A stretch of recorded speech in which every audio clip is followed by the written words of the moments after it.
Thonë, nuk ka sondazh që ta nxjerr vujtjen e këtij populli.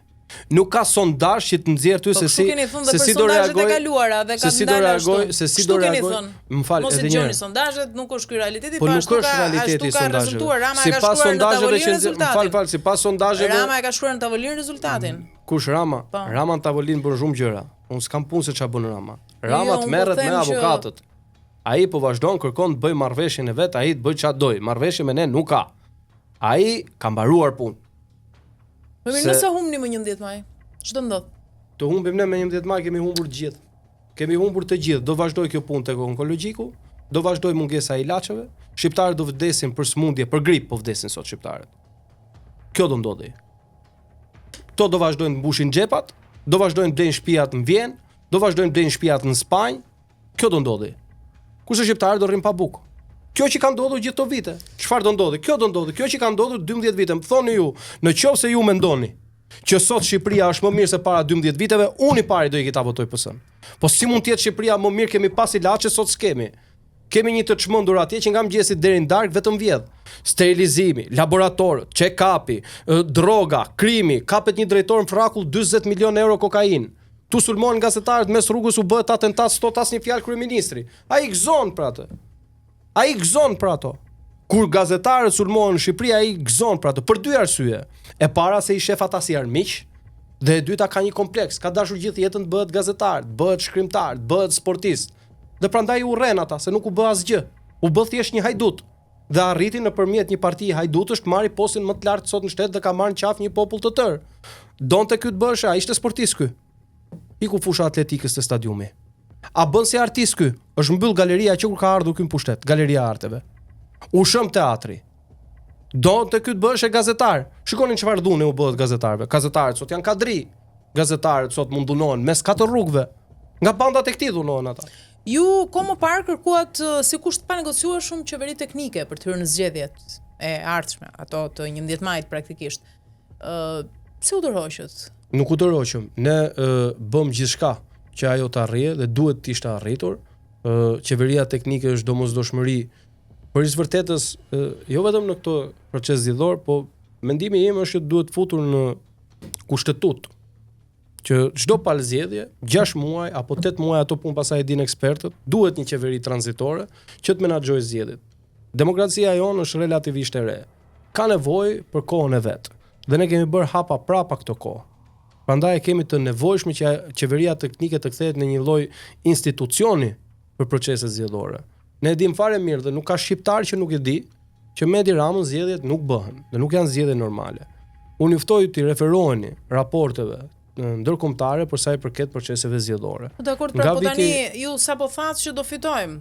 Tani prap thoni që me Edi Rama nuk fitohet. Nuk thash që me Edi Rama nuk fitohet. Unë thash që proceset zgjedhore në Shqipëri pra nuk i bën të drejta. Jo, nuk i bën të drejta, dhe ai do bëj çmos dhe ne do bëjmë çmos dhe do t'ia arrijmë, sepse sot ai patjetër nuk e ka fuqinë që ka pasur. Mos harroni, ne nuk është se nuk i kemi kapur vjedhjet e këtij.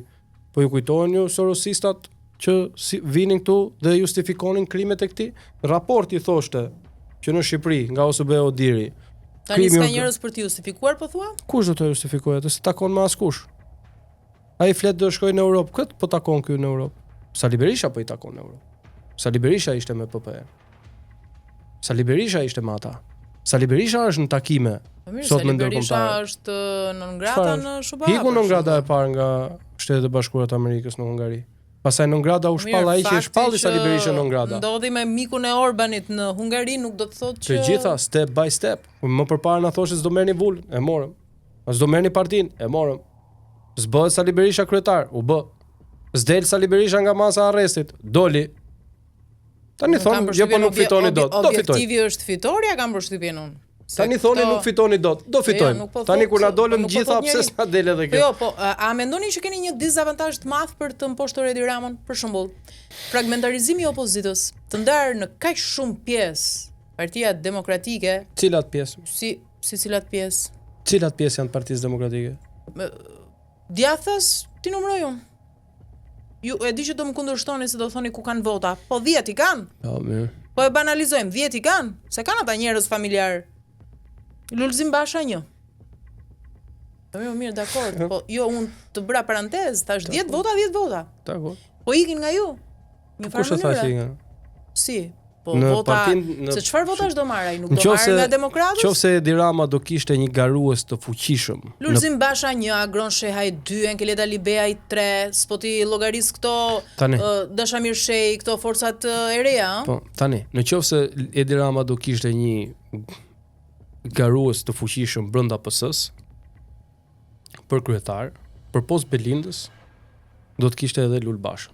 Socialistët e duan Lulin, gati po aq sa duan Tani me këtë argument e kemi dëgjuar. Po sa e ka sulmuar në Partinë Socialiste, të gjithë njerëzit kanë bërë, më fal. A do marri vota djathtas? Po asnjë vot mos merr djathtas, dhe po ja shpjegoj, po të më dëgjoni do e kuptoni. Ja ta them unë. Më dëgjoni 2 minuta dhe unë do ja shpjegoj. Në Partinë Socialiste karrierat përgjithsisht janë bërë nga njerëz të cilët kanë sulmuar më shumë Sali Berishën. Në Partinë Socialiste gjithmonë janë votuar ata që kanë sulmuar më shumë Sali Berishën. Në PS, kush ka sulmuar më shumë Partinë Demokratike dhe Sali Berishën këtë kohë se sa Lul Basha? Se Edi Rama atë caktoi. A do marri vota votat i merr te PS-ja. Në PD s'ka asnjë vot. Po, asnjë vot s'ka. Te ne s'ka asnjë vot. Okej. Te PD-ja te demokratët asnjë vot, ata që lan rrugë. Okej. Ata ka vota, asnjë vot. Pa Agron Shehaj. Agron Shehaj. Tani, për vërtet jo vetëm për Agron Shehajin, po për të gjithë të tjerët. Unë nuk mundet të flas dhe të as unë dhe as kush nuk ka drejtën të thotë dikujt që ke drejt bësh parti apo s'ke drejt bësh parti. Të bësh një parti është në drejtën e gjithë secilit. Dhe unë respektoj vendimarrjen e gjithë secilit. Por dhe kjo besoj mirë kuptohet. Kur unë shikoj që ti hyn me një qëllim që unë do të marr 5 deputet, në rastin më të mirë ti po vjen për të kërkuar një pazar. Pra, ti vjen si një forcë e re, hiqesh si një forcë e re. Po çon si po ka. nuk pin më ujë sepse kjo është një lojë e vjetër. Po unë po të pyes konkretisht, Kjo është një lojë e ikin vota, vjetër. a copzohet opozita, nuk është e bashkuar, është e ndar. Ne vota. A e mund do të Edi Ramën me kaq shumë copza sa janë copzat e Edi Ramës, jo janë tona. pafund, mo alternativa. Copzat e Edi Ramës. Po nuk marrin vota këto copza? Po ja marrin Edi Ramës, më thonë se ti keni dëgjuar ju tezat e atyre. M'fal, po i keni dëgjuar ato janë tezat e ekstremit majt. To janë tezat e ekstremit të majt, jo tonat. Agron Shehaj ka tezat e ekstremit majt, Lulzim Basha ka tezat e ekstremit majt, Enkeleda Libeaj po ashtu, Dashamir Shej po ashtu. Për këto unë ju thash, nuk ka shqiptar sot që nuk e kupton që parti që ti krijon 6 muaj para është për të mbajtur atë që është në pushtet. Dhe qëllimi është pikërisht kjo që thoni ju, fragmentimi i votës opozitare.